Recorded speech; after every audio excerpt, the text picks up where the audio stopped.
Basics of kinematics part 16, free fall. Was the situation a body will be dropped from a certain height and it will go down under gravity, initial velocity u0, and we need to find what distance covered.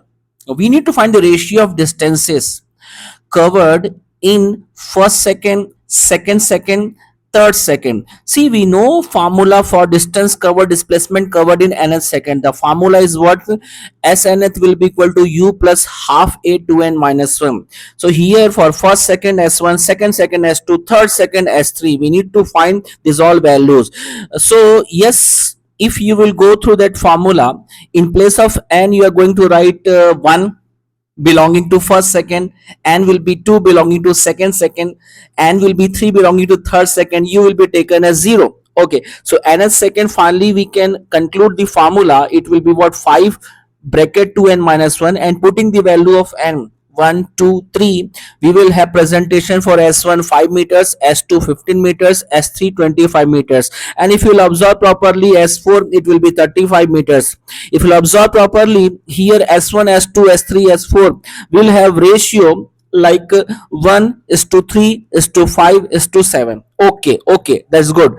So one very important conclusion is there, that this result is valid for equal time intervals. It's not necessary for 1 second. Whenever equal time interval body is moving with uniform acceleration, initial velocity 0, confidently you're going to use this relation. S1 is to S2 is to S3 is to S4 will be 1 is to 3 is to 5 is to 7. Okay, right.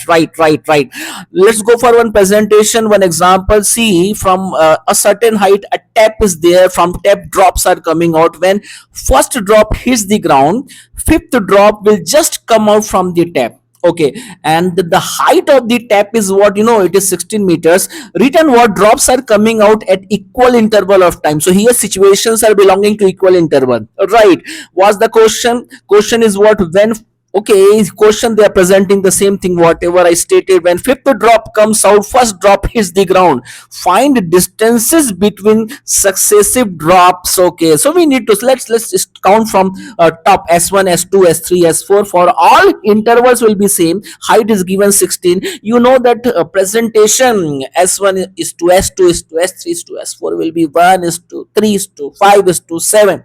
Go for this presentation. Let us consider s1 as x, s2 will be 3x, s3 will be 5x, x4 will be 7x. Adding all, you try to find s1 s2 s3 s4 values, you will be able to get result.